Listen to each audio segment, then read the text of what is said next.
So let me stop you right there because I feel like you now have experienced something that I've experienced having small children. Oh, okay. All right. And now we can connect on this level because, you know, when you're growing up, before you have kids, even as an adult, you know, people will come over to your house to see you. Oh, okay. Right? Yes. And then you have a baby. Right. And then a bunch of people show up and they don't give a fuck if you're there or not.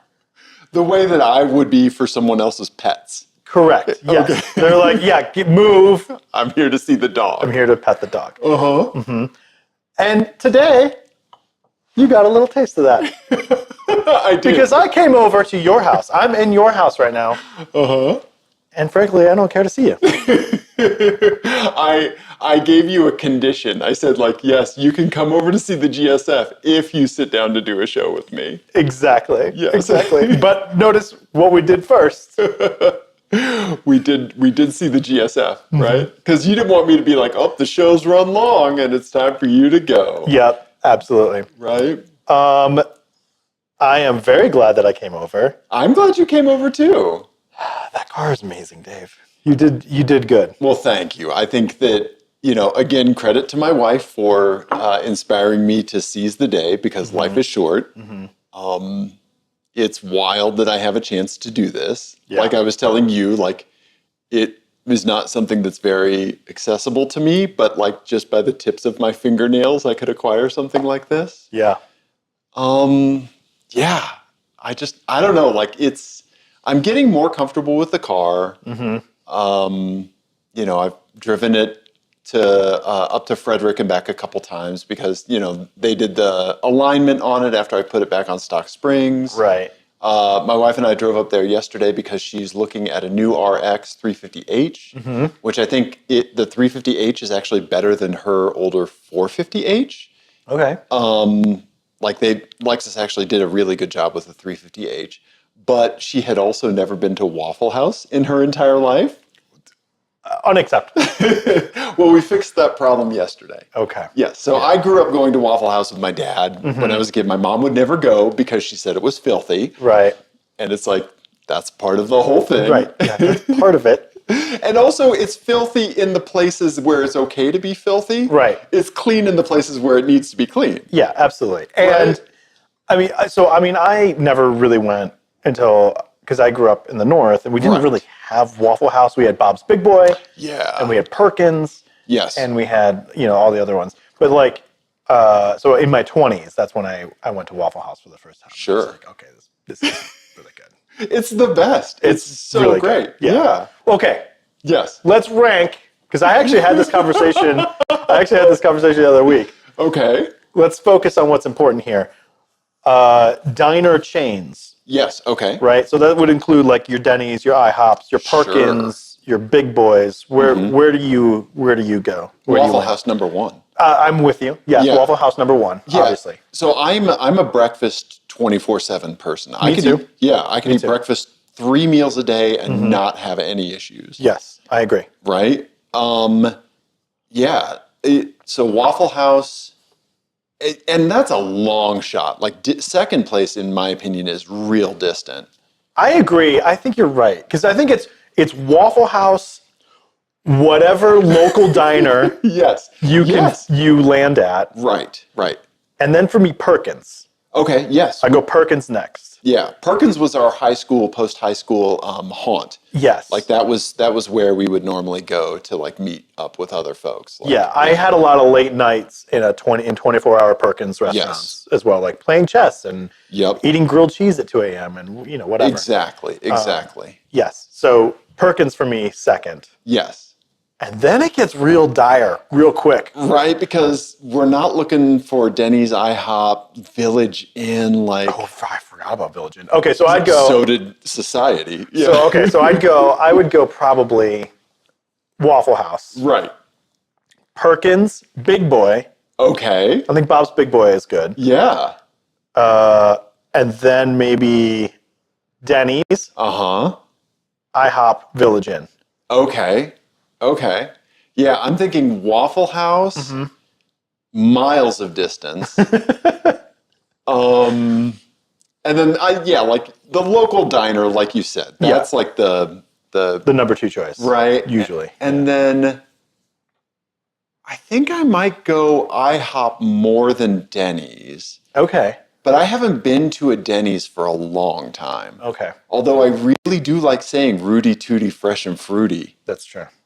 Yeah. That's pretty fun. That's pretty fun.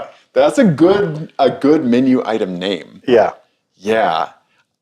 And there used to be a Perkins here. I don't know if we still have one. I have no idea. I haven't been to a Perkins in forever. Right? And then, I mean, honestly, I'm kind of kicking them all to the side to get a McDonald's breakfast. Ooh, yeah. But you know what? The thing about the American diner is the table cake. The cake, the pancakes for the table. Yes. Pancakes for the table.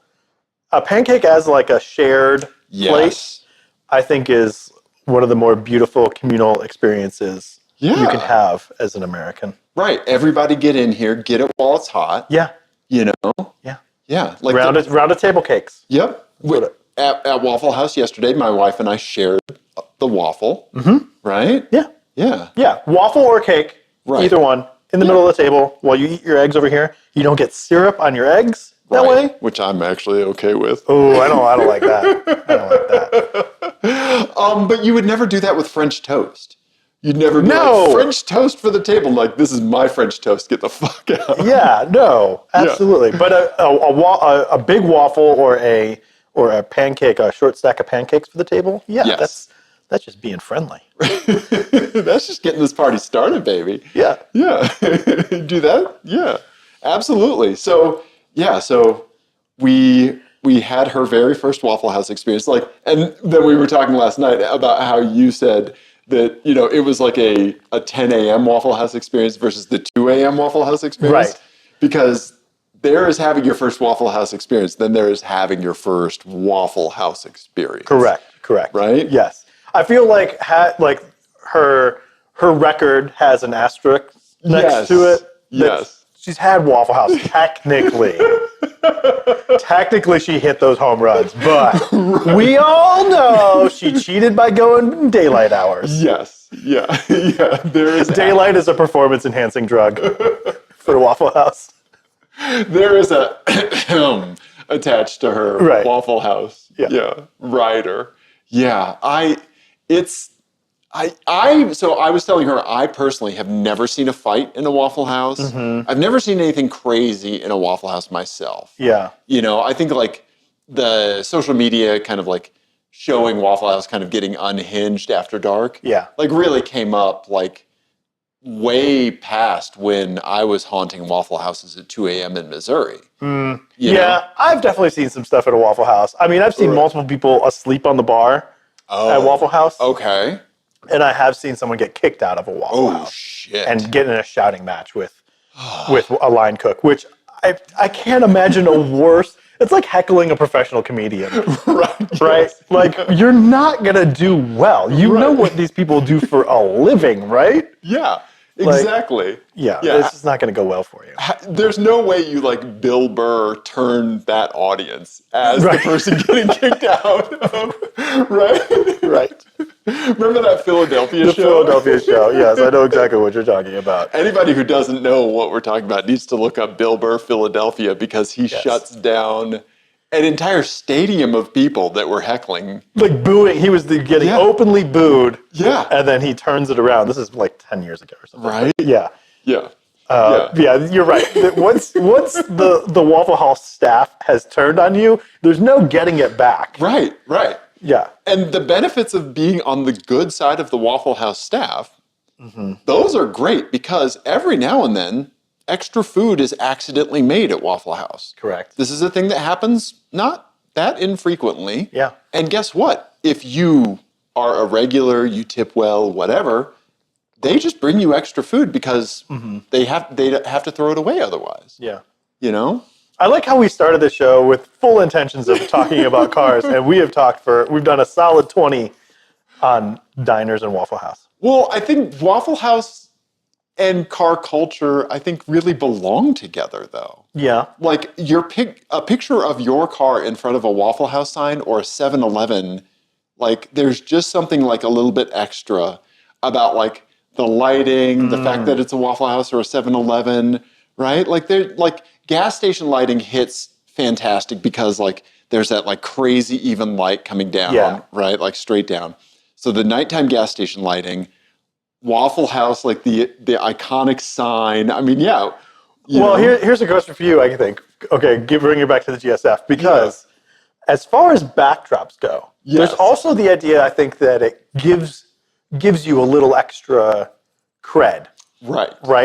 And I think photographing a Lexus in front of a Waffle House is a very different vibe than photographing a Lexus in front of a country club. Yes, or like a snooze, like a local diner out here that's a little snooty and a little too much, and there's always like a 2-hour wait time, right? Yeah.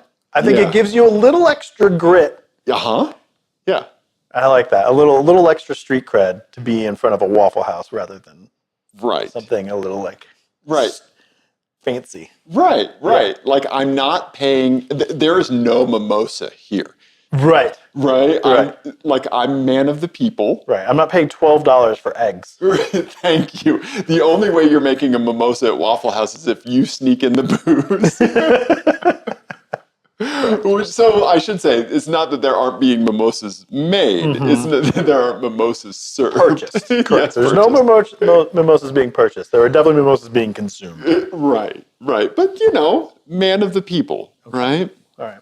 Yeah. I like that. Yeah, so there's just something about like a car picture in front of like a sign like that I just really like, or in front of a location like that. Like and like 7-Eleven like really embraced people having like meets there and stuff. I think that's really cool, as long as things don't get unhinged, because there's people that could of course ruin that for everyone else. But like 7-Eleven like looks cool when you take your car. Yeah. Your photos in front of it, Okay. Yeah. So, I like that. Well, and plus, like, you cannot have a road trip story, like, in any part of the country where there is a Waffle House, without it including something about a Waffle House on that road trip story. I agree. Right? Yeah. Like, that yellow beacon, like, through the, like, 2 a.m. fog. So, my buddy Ed that we went karting with, that you met, he and his family would take a trip to, I can't remember, somewhere, I think Florida every year. He and his family did tons of road trips. Honda Odyssey, I think I told you, like 200 something insane thousand miles on it. And there was one routine road trip that they would take, I think to Florida for the summer vacation. There was like a Waffle House that they would always get to at 3 a.m. And like that was just enough of a bump for him because he has an iron butt, man. Like he can drive forever. But like that was just enough of a bump for him, and like just re-energizing the family. Like everybody was, him, his wife, his 3 daughters. Like they could all kind of rally, and they knew they were almost there. And it was like that Waffle House. Like stories built around that kind of stuff, or including a Waffle House, I think it's a big part of like road trip and those car pieces. I dig that, Yeah, so, absolutely. So the fact that my wife had never been to a Waffle House, we had to fix that problem. Yeah. This week's show, sponsored, sadly not by Waffle House. Who's the band that you have the Waffle House? Black Midi? Black Midi, it has the Waffle House-esque t-shirt. I love that. That's awesome. Yeah. I've actually had a couple people stop me and be like, is that a Waffle House shirt? No. Black Midi. I personally am, feel like I am part Waffle House. The band, however, Right, yeah. Yeah. Right on, man. So I'm glad I could take you for a ride in the GSF. Yeah. It is very well. I mean, you did well because like especially having bought it sight unseen, like the interior feels, everything, you know me, I can't keep my hands off of stuff. No. I was touching all the buttons. You should have heard him, internet, when I said, go ahead, hit the buttons. I was like, woo! Also, 2016 Lexus infotainment, there's only so much damage you can do. It's true. I tried. But everything felt everything feels tight. There's no rattles. Yeah. The exterior looks amazing. I think it looks really good back at the stock ride height. Thank you. Like, yeah. I was curious how much of a difference it was going to be. Right. And it really does look like a different car. Like it looks I think it looks better with the stock wheels and the stock ride height. Yeah, I think it would look a little bit more. I think that the GSF, like, it's a very much if you know car. Yeah. Right. And I think it looks a little dorky if it doesn't have like that kind of extra body kit on the bottom. So with my aftermarket kit, I think that kind of keeps it from looking like a herb. Yeah. Right? I agree. Yeah. Yeah, and I've been trying to think too, ever since seeing the stock wheels on it. Now I'm thinking like, what wheels would look good on that car? Yeah. Because like the way that the previous owner went is a direction. It is, and different people want different things, right? So it was definitely more of like what I would consider somebody who just more stancy. Yeah, more stancy. Like they were kind of prioritizing the looks rather than daily driving comfort. Yeah, and those tires were definitely stretched on there. They were, and it did look cool at that ride height and with those wheels and tires and stuff. But your boy needs a bit of squish. Yeah. Right? Can you get smaller wheels on there to clear the brakes? Can you go down to 18s? I haven't checked. Yeah. I don't know. That would be pretty funny. Like 18s and then just some meaty drag tires or something. Yeah. Yeah. It might be worth looking into. It'd be cool though. Yeah. Yeah. I don't know, man. It's a whole thing.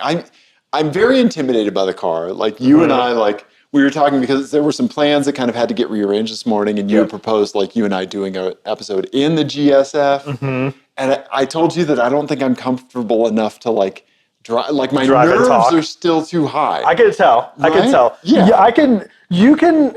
I don't know if you know this or not, but I can tell. I can look at you in a car and know how you're feeling because of just like where your shoulders and elbows are in proximity to like my ears. Yeah, and your shoulders are still real high. They're not Nissan Z. Right. Where they were like over my hairline. Yeah. Where you were like the whole time. But you're still up there a little bit. I am. Yeah, like once you drop, then fun will be had. Right? Yeah. Yeah. So, plus it's cold.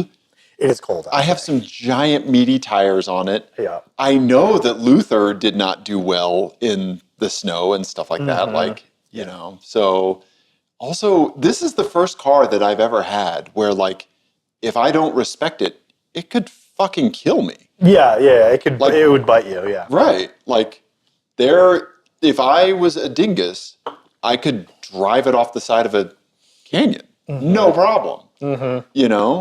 Like if I turned everything off in that car. Yeah. No.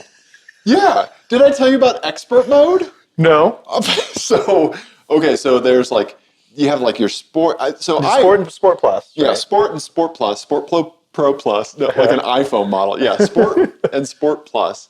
But then then you have like the differential settings, standard, slalom, and track. And then you have your traction control.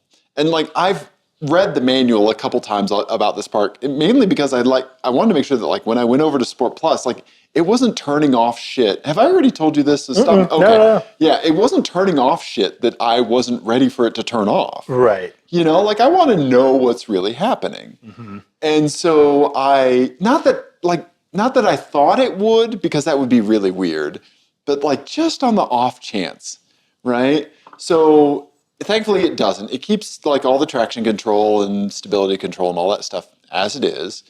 And you actually have to, turn off traction control. There's a way to fully disable it. And then there's a way to go into like what they call expert mode. Okay. And I saw it like there's the bottom of the central gauge, which is the tack on the GSF, because they're like, who cares about the speedometer? You need to focus on the tack, which is hilarious, right? But on that kind of bottom sliver where it has those things carved out, in the manual, it has a picture of it, and it says expert there. and it tells you how to put it in expert mode. And I was reading the manual and I was like, oh, I'm never going to see that. Here's a page I might as well just tear out. You don't think when you take it to the track, you might try? No! You're going to leave traction control on when you go to the track? Let me ask you this. Am I an expert? Yes. No, I think I'm an above average driver. Yeah. But to say I'm an expert? No. You'd be fine. No, I wouldn't. No, I wouldn't. Oh my God, I'm not an expert. Okay. Yeah, not an expert. Okay. Ian, if you think I'm an expert, then what do you think someone like Lewis Hamilton is? Well, yeah, there's like world class expert, and then there's expert, you know. I think professional driver is expert. Okay. Like someone like not F1. I mean, obviously those people are just outliers. They're mutations, right? You're leafing through the manual, like, where's imposter syndrome mode? Yeah.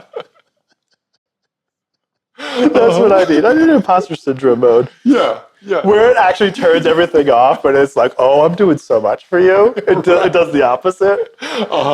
Right? Like when I drove that Mercedes around the track, the C63, and I was like, I think I did great. I don't think the traction control came on once. And what did you say? I was in the back seat. I was looking over your shoulder, and it was blinking away.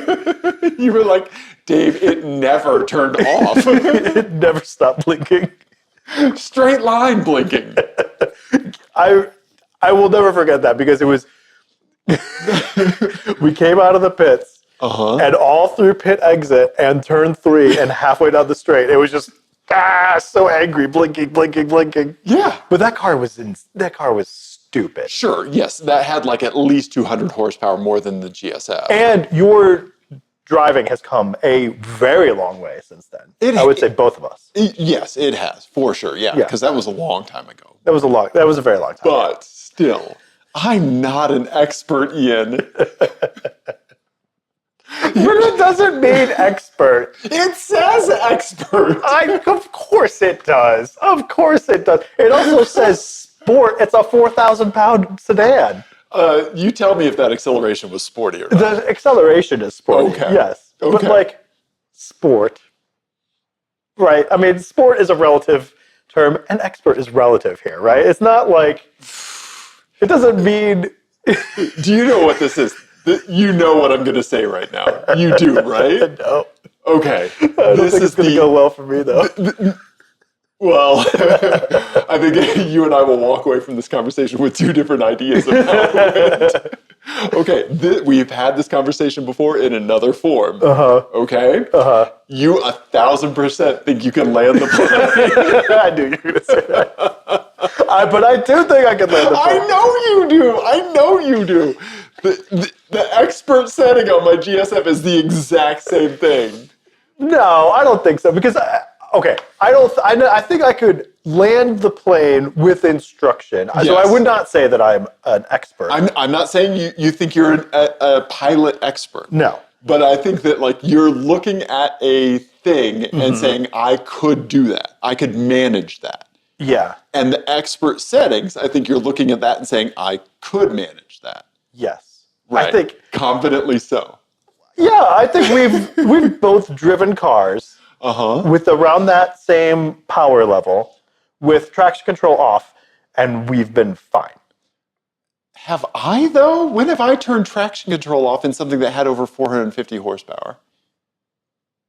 See? I don't know. See? Maybe you haven't, but I don't think I have. I mean, whenever we've gotten into any of those press cars, the first thing I did was turn. And I've turned the traction control. I've turned it all off in that car before. Right. And because otherwise, how would we get that burnout video that we did? Yes.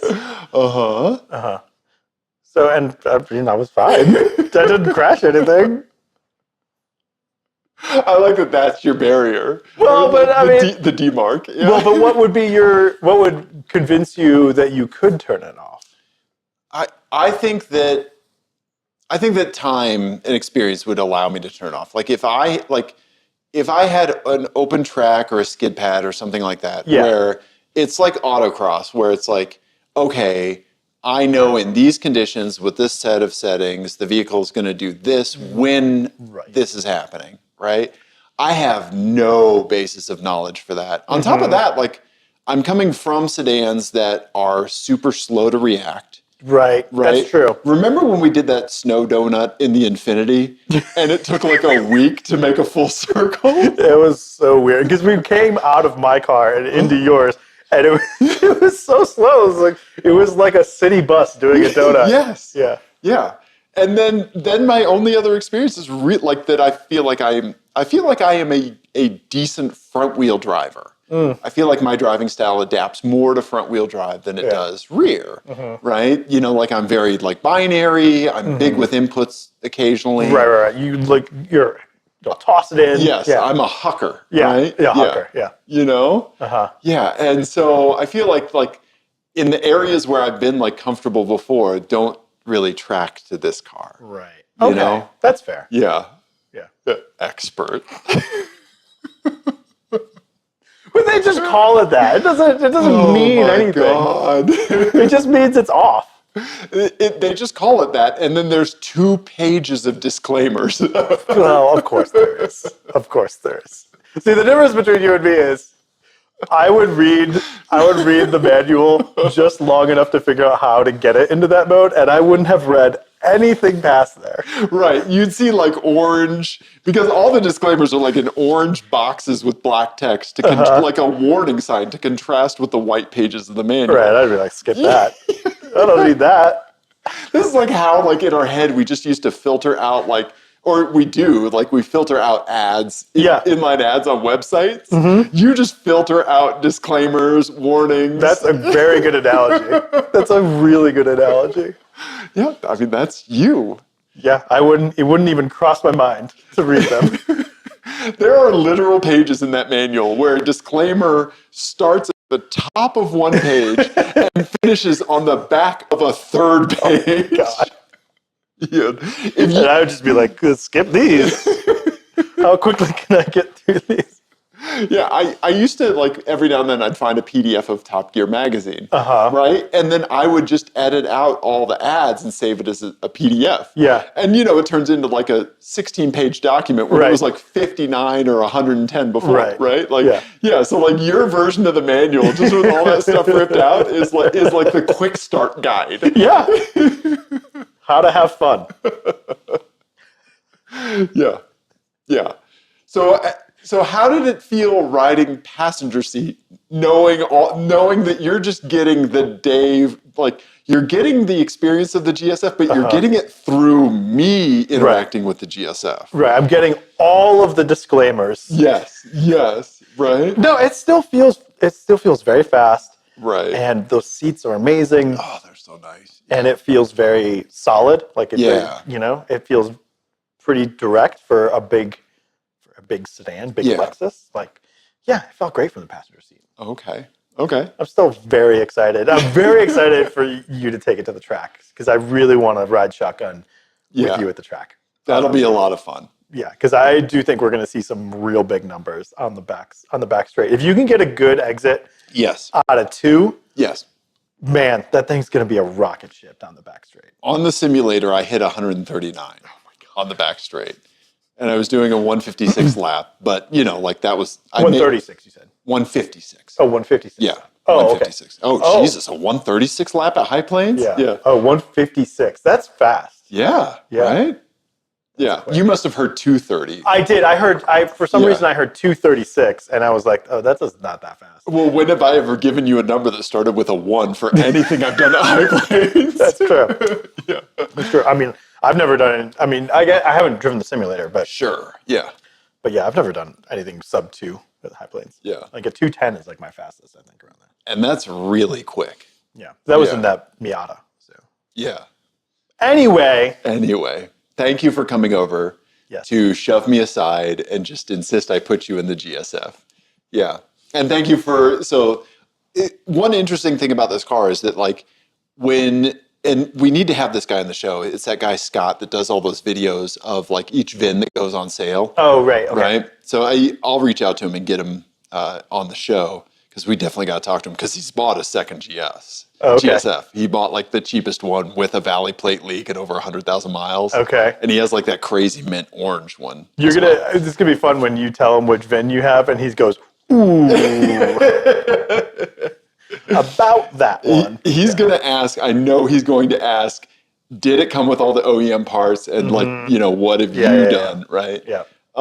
Because I think that with somebody like that, it's going to be, he's going to want to know what type of GSF owner I am. Right. Right? Right. And this is where, like, I just fully expect you to shove me aside and just throw Werthers at the webcam. You need an idea? This is it, right? Right. Yeah. Yeah. He took a nap today in the afternoon. You went to Waffle House in the daytime. There you go. Yes. Yes. I'm a daytime Waffle House person. Yeah. So we need to have him on the show. But like just seeing that, like experiencing and sharing our cars, like it means so much to me to just be able to share this with you. Yeah. And have these times together. I'm really thankful. It still doesn't feel real that I have this car. Like it, Felt real when you stopped on the accelerator. It did. Yeah. It did. Yeah. I don't know. I'm kind of speechless. I'm very thankful. Yeah. Very thankful. Well, I loved it. Thank you for taking me for a ride. Of course. Dave, can I deliver you a license plate game? Oh yeah, I would love that. Yeah. Here we go. We got the browser up here and your license plate game. I have it ready to go here. Let's see. This one is called All Right Already. Okay. All right. Can I see it too? Like on this big ass TV over here? Yep. All right, here we go. I like this. All right already. Like you're coming in with a lot here, buddy. Okay. All right. Oh, I like these kinds of plates. Okay, Yeah. so up top we have a BMW as a 328i in white. Okay, then we have a Chevy Equinox. Yes. And a Lexus GS 350. Okay, the generation right before mine, I think. I think that's right. Yeah. And then the plates. I am late. IAMLAT3. I'm hurrying. I like that. And I'm sorry. Like they're apologizing in advance. Yeah. Okay, so we need zoomies and enhancies on this because I can see a context clue that I'm excited for already. So we have on the 328, we have a black plate, Colorado's like kind of newish plate, which I think I might get a black plate for the GSF. I think that'll look really good. Okay, yeah, that's what my wife said as well. That'll look great. Yeah. Thank you. Yeah. They left the dealership decal on. The mirrors are folded up and it's street parked, and it's Grimy. It's grimy, and it's tough to keep a white car clean. Yeah. But the tow hook piece doesn't look like it's. First of all, it's not missing. Yeah, correct. Right? Maybe somebody got in there with a screwdriver a couple times to pry it out. Okay. Or it could just be the grime kind of highlighting the little slot there. I'm not sure. Yeah. Either way, right? Not much else to go on, though. Okay. Then we have the Chevy Equinox with a Michigan plate. Yes. Now, I'm going to tell you right now, this is my front runner for I'm sorry. Oh, why? Because I think that this is trickle-down Canadian politeness. Oh, okay. Okay. You think, okay. Right? I see where you're going with that. Yeah, so, like the Canadian standoff, like, yeah. But the instinctual apology. Okay. Right? And then lastly, we have a very beige ES350, black plate as well. No plate frame, you sons of bitches. I think that has a plate frame, right? Yeah, maybe that has a little black plate frame. I think maybe. We'll see.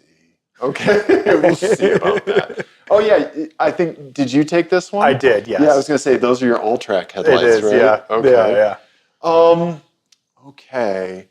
We have no tint on the GS, tint on the BMW, no tint on the Equinox, but you need passive solar heating up north to just Sometimes, to yes. dethaw yourself. So Sometimes. I want to go, I'm sorry on the Equinox. Okay. Oh boy. I'm hurrying on the Lexus GS. And I want to go, I am late on the BMW because I think that I am late on the BMW. To me, I think that they're just getting in front of being a BMW driver. Okay. Right? Well, that's what I was going to ask you is what inflection are you putting on all of these plays and what tone do you think that they're intending, right? Because like, Yes. is especially like I'm hurrying because I feel like there's a couple different ways that can be expressed, right? It could be Yes. like, I'm hurrying, like get out of my way. Right. Or it can be like, hey, I'm hurrying. See, for the Lexus, I'm reading that in that like, I'm hurrying. Like, Yeah. you know, Yeah, like, I'm going as fast as I can. right, defensive. Right. Yes. Just immediately defensive. Yes, Yeah, absolutely. Which I guess is more of a Michigan trait, but but yes, that is that defensive tone. And then I'm sorry, you know, like Right. yeah, I'm getting like, oh, I'm sorry, completely unnecessary. I'm sorry. Okay. Right. Like you get bumped into and then you say I'm sorry? Yes. Yeah. Yes. And then I'm late. I'm late. Like, you know, like a complete excuse. And now it's your problem. Yes. It's your problem that I'm late. Right. Yeah. I'm late. Yeah. You know? Yeah. I'm late, so you should move. Yes. And you can't come at me with anything because I'm late. Right. You Okay. know? Okay. Although that does imply some kind of some kind of self-awareness. But these are all, they start with I am or the contraction. So which one puts it back on the other person the most? Right. Because I feel like that would be the BMW. But yeah, I think I want to go, I am late on the BMW. I'm sorry on the Michigan plate. And I'm hurrying on the GS. Although I feel like I've done poorly. My gut's telling me I'm not right about this. Yeah. Do you want to change anything? If I had to change something, I would go, I'm hurrying on the BMW. No, yeah, I would keep the I'm late on the BMW. I would go, I'm hurrying on the Equinox and I'm sorry on the GSF or on the GS. Okay. All right. Yeah, watch me be even more wrong. I don't think you're going to be too pleased. Oh, crap. It's I'm sorry on the BMW. Wow. I am late on the GS and I'm hurrying on the Equinox. Wow, I did not see that coming on the GS. So I think what's happening with the Equinox. Yeah, give me the rundown. Because I lived in Michigan for a time and I have family there. People in Michigan drive really fast. Really? Like really fast. Okay. And they are much, I mean, my wife is a Michigander. Okay. And so I say this with love, they're not as nice as Canadians. The niceness does not necessarily trickle down. Like we're bringing some 8 Mile Detroit stuff to the table. Little bit. Okay. Yeah. So they're not as nice as Canadians are. I'm conflating the culture of Minnesota and Michigan in my head. That is a mistake I made. I apologize to all Minnesotans and Michiganers. And that is a common mistake that people make, that Minnesota, Wisconsin, and Michigan are interchangeable. Right. And they are not. They are three distinct places. And then the fourth is the Yoopers. And then the Yoopers. Right, which is all... And they're all different than the Canadians. Right. Right. Okay. The Yoopers I see the are their mistake I made. Yeah. And so I think that a Chevy Equinox is underpowered for the Michigan highways. Oh, okay. And so I think this is a defensive, I'm hurrying. Okay, gotcha. Yeah, I'm getting in front of it. Don't honk. Yeah, because I'm not doing 95 miles an hour. Okay, in a school zone. Right. Yeah, because Michigan is just highways. Oh, okay. Like the joke is that everyone has their own personal highway exit for their house. Oh, gotcha. Okay. And they will do like I-75 between Flint and Detroit if you're not doing 90 miles an hour, you're going to get run the fuck over. Like, it's fast. I appreciate the heads up. Should I ever find myself? Yeah. Yeah. Okay. Okay. Yeah. And I don't know. I was surprised to see I Am Late on the GS, to be honest. On a beige GS. Right. But, yeah, I don't know. And I'm sorry, on a BMW, that's a level of contrition that I'm not wouldn't normally associate with a BMW either. I have a thought about that, and I think it's because they ran out of characters to do the apology, non-apology, the non-apology apology. Oh, right. Okay, so it's I'm sorry, and then in parentheses, if you were offended. Yes, yes. I'm sorry you feel that way. Oh my God, I love that. Yeah, and I've had more than enough therapy to know that that's not an apology. That's really funny. Right? I think you might be right. Yeah. Right. I think that there's an unspoken part that maybe if you wipe down the back there. Right. Oh yeah, that's what the road grime is covering up is the not apology part. Yes. Okay. Yeah, I'm sorry for your hurt feelings. Right. Okay. That makes more sense now. Yeah. So that's a good one. Thank you. And you got all of those, huh? I did. I Am Late just yesterday. Wow. And I was like, oh my God, and I knew I had I'm Hurrying and I'm sorry. And I was like, oh my God, this is perfect. Ian, good captures, man. Yeah, thank you. Yeah. I've had I'm sorry and I'm Hurrying forever. Nice. I've been waiting for a third, and I saw that one. I was like, I instantly knew it. I love plates that say something about like getting I'm late. Yeah. Yep. Yeah. Okay. Yeah, I love like anything that I can like project my neuroses onto. Yes. I'm like, okay, I like these plates. That's a good plate. Yeah. Yeah. Nice, dude. Nice. Okay. Well, what else we got? I have some My Eyes if you want to see a couple My Eyes. Yeah, let's do a couple My Eyes. Okay.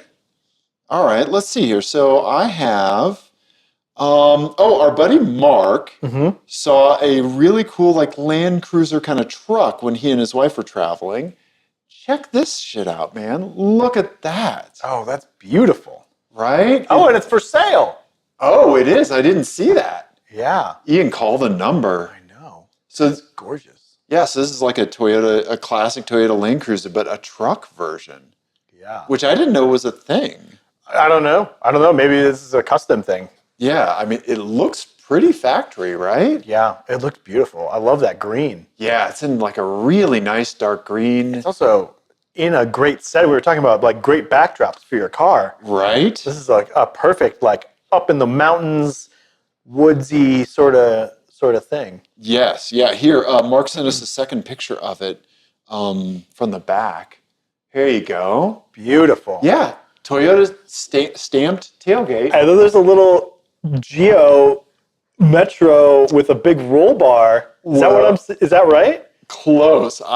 He included pictures of that as well. Okay. I love In My Eyes pictures when we hone in on something in the background. Right, yeah. Yeah, so here, we can go ahead and talk about that too. Okay. So it's this delightfully chonky little Volkswagen, Ian. Oh, that's what it is. It's like a Volkswagen Rabbit, like 1980, 82, somewhere in there. Okay. I mean, look at this 3-car lineup. They have like a crazy WRX. I know, I was going to say, you couldn't even see that. It was like hidden by the Toyota before. Right?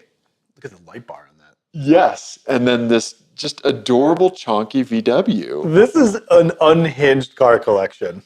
Yeah, this might be the perfect 3-car garage. It's a very Colorado car enthusiast 3-car garage. Yes, this is the kind of 3 cars that you'd see like outside of somebody who's like neighbors to the Bishop's Castle guy. Yeah, absolutely. Right? Colorado folks will get that. It's a completely unhinged person in Colorado. Oh my God, this little Volkswagen looks like so much fun. I love that it's a single-seater. Mark said that like it was just a seat and that was it. That's awesome. Right? This looks great. That looks like so much fun. It still has the factory dash, and I love the color blue. It's got like a really cool pinstripe.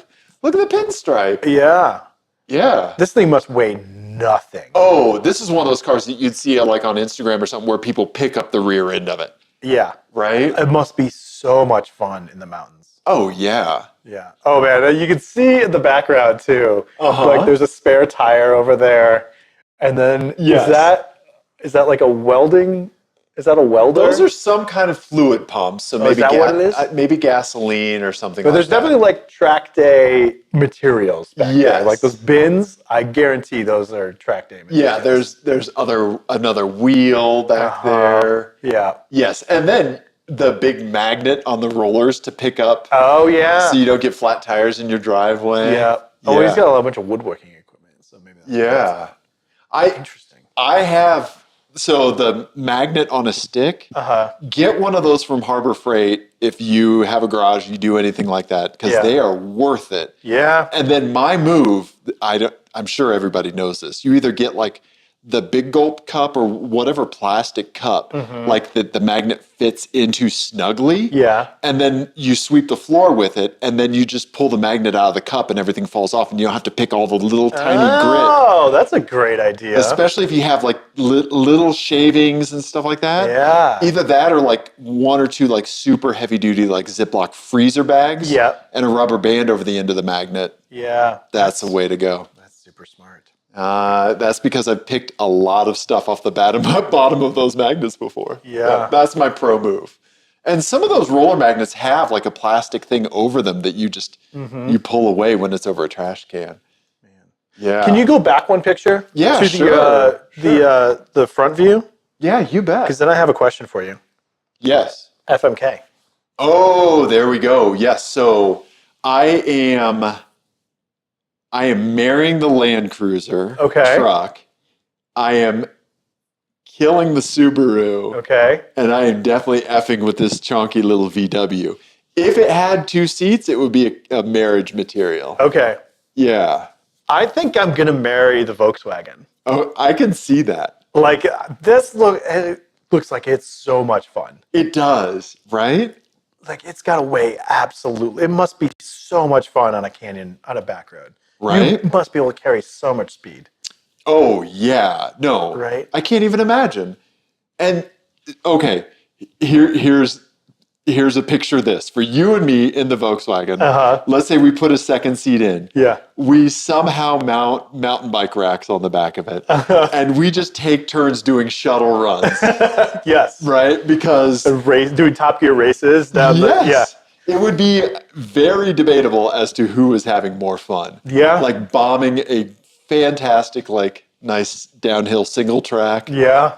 Right? Absolutely. Versus who's in this thing? Yeah. Going down a mountain road in one of these. And then PETA hanging from the roll bar. Yes. Yeah, absolutely. Like a trash man hanging off the back of the truck. Yeah. I mean, honestly, get rid of the Subaru and this Volkswagen Land Cruiser combo is like a great two-car garage. Right? Yeah. Yeah. Man, super fun. I'm sure the Subaru is great and all that, but yeah. I was on Instagram Reels, speaking of Subarus, like just when like, I think I was locked into a frame of reference for Subarus. There was somebody at like a Cars and Coffee or at a meet that was just going around and interviewing people about what they brought. And this lady had a Subaru Forester. And the hood was up, and there was a lot of aftermarket work, and a fucking hood exit for the turbo. Hell yeah. And he was like, "So what do you got?" And she's like, "Oh, it's a 2016 or 2012 Forester." It's like, okay. She's like, with 1,000 horsepower. Jesus. And it was like just a very pedestrian looking Except for the hood exit exhaust. person with this car. And I was like, oh shit, yes. Like, that's awesome. I think that, like, you know, STIs and all that stuff are great. But like, if you're going bonkers with a Forester, I'm fucking here for it, man. That's cool. That kind of gives me that like fresh energy, you know? Yeah. That's hilarious. Oh yeah, and that was her spare motor. She's having one built that's going to be 1,300 horsepower. Oh, and no swaps. These are all Subaru motors. Wow. Right? Hey. Crazy. You do you, lady. Yeah. Yeah, we need her on the show, man. Really? Absolutely. So I'll see if I can find it. Maybe I saved it. Yeah. We'll have to check. But yeah. Anyway, just the WRX made me think of that because, I don't know, like we like, and that's one thing about the GSF. Like, we don't want to be like everyone else. We want something special and weird if we have a chance. Yeah, right? absolutely. You know? And yeah, well done on these spots. yes, so thank you, Mark. Yes, thank you, Mark. Absolutely. Ian. Dave, okay, so I do have an album of the week for you. Okay. This is going to be uncharacteristically nostalgic and touchy-feely for me. Oh, okay. All right. Now, don't listen to me for a minute. Okay. Listeners, when Ian gets into this like touchy-feely emotional space, you cannot one-up it. You can't go towards him. You have to stay exactly where you are and let him gently come towards you. Watch. Like, I need David Attenborough voiceover for this. Like a house cat. Yes. Yeah. Yes. So tell me about this album, Ian. Yeah. Yeah. Don't act like you want to pet me. Let me come to you. Okay. So I am about to celebrate my 20th 1A anniversary. Yes. Because congratulations. I am a certified old person. You and me both. Yeah. And also I got married at the age of 7 months old. Hey, you know, like, there are those people that get married young, and it's obviously worked. Yeah. Great. So far. So I wanted to pick something from 2005, which is the year that I got married. Okay. So we're going to go with LCD Soundsystem's first record, the self-titled LCD Soundsystem record, Okay. which was a very big record in our house when we, I think it was 2005. Yeah, it was 2005. very big album for us when it came out. Okay. We listened to this all the time. And I am going to make, this will definitely be on the playlist that I'm making of all 2005 music. Nice. To bring with us. Yeah, because you're going on a vacation. We're going on a really cool trip. We're going on a big train ride. We're taking a train from Denver to San Francisco, and then we're going to tootle around Northern California in a cool car that I rented. So I will take pictures and I will report back on that. Yes. But in the meantime, listen to some music from 2005. There's actually it was a really good year for music and indie rock in particular. Yeah. So yeah. If you have a 2005 favorite, drop it in the YouTube comments. But yeah, I'm really interested to hear what else you have on a 2005 playlist. Oh yeah, we got some Sufjan Stevens on there. We're gonna have some Wolf Parade on there. Okay. Definitely some LCD Soundsystem. Sure. Yeah, there's lots of good stuff. Nice, man. Maybe some Kanye if we can. Okay. If we can put 2025 Kanye out of mind. Yes. Just think about 2005 Kanye, we'll be okay. Right. Yeah. Right. That sounds like a Kanye lyric right there. Or one that should exist. Yes. Hopefully at some point we'll get a let's ignore 2025 Kanye. Yes, and exactly. Maybe he'll get back on some meds or something. Right. Yes. I'm sorry about the 2005 Kanye. Yeah. Right. Absolutely. And not, I'm sorry you felt that way about the 2005 Kanye. 2025 Kanye? Yeah, 2025. That's what I meant. Sorry. Yeah. Okay. Well, congratulations on 20 years of marriage. Thank you. Yes. Thank you. What cliched marriage jokes are you making? Like, oh, we've been married for 20, I just say it like this. I just go, we've been married for 20 long years. Okay. That's what I just say it like that. Yeah. And do an inflection joke. Yes. Yeah. And how does Jenny respond to that? She laughs. Okay. Good. Yeah. Yes. Right. Or she rolls her eyes at me, depending on the day. Right. But I think that's a good example of how your marriage dynamic works anyway, right? Yes. Yes. I make a joke and she rolls her eyes at me. That's usually how it goes. Right. Yes. Nice. Well, congratulations, buddy. That's awesome. Thank you. And I hope you have a delightful time on your trip. I do too. I think it should be very nice and relaxing. Awesome. Yeah, right? Yeah. Awesome, buddy. Well, I'm looking forward to being your car's emergency contact while you're gone. Yes. Yeah. Hopefully we'll not need it. Yes. Speaking of album of the week, did you listen to Dark Magus at all? Yes, I did. I listened to like the first 10 minutes. While I was trying to edit last week's show, and I had to you can't be productive. No. I just had to kind of like sit and like I was just listening to it on YouTube, and it was one of the ones where it's just the cover art. It's not like a video or anything. And I legit just stared at the cover art on the screen for a minute, didn't do anything else. Yep. Which is wild for as ADHD riddled as I am. That, like, first of all, that I thought I could, like, edit the show and make cuts during that? No. Right. But, yeah, like, if cocaine itself made an album, this is what you'd get. Absolutely. This is more Dr. Feelgood than Motley Crue could ever cocaine be. Yeah. Yeah, it's something that it does demand your attention. Yeah, yeah. And I am impressed by the hubris that you thought that you could multitask to Dark Magus.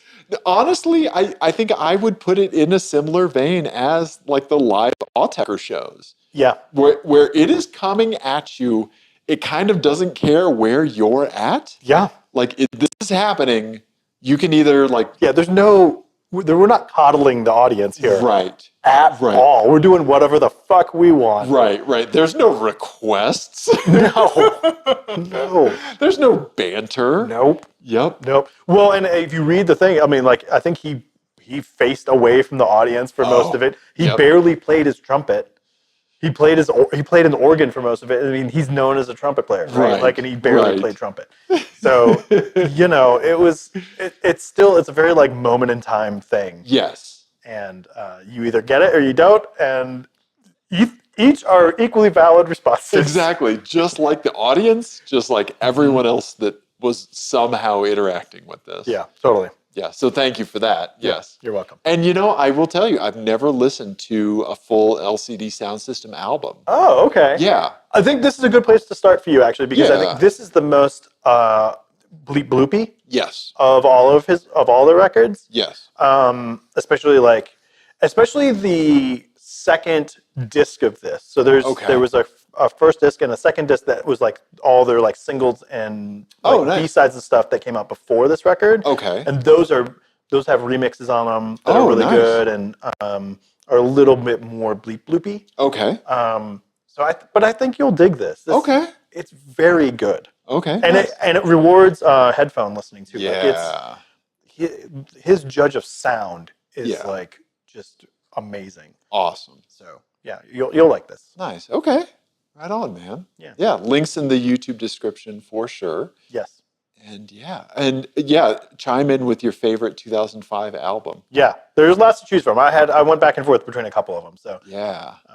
Sufjan Stevens is also was right up there for me, and that Wolf Parade record, like I said. So there's lots of good ones. Yeah, I got to think. It's not a year that's top of mind for me. Yeah. But nice, buddy. Okay. Dave, I think we did a Waffle House show. We did a Waffle House show. This has been Wafflecast. Not where we vacillate, but we legit talk about Waffle House. Yeah. 720-515-1391. Send us, show us your cars. Oh, absolutely. For our year-end show. Yes. Let us know what 2005 albums you like.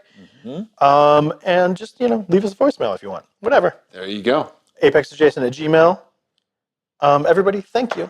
We love you. Goodbye.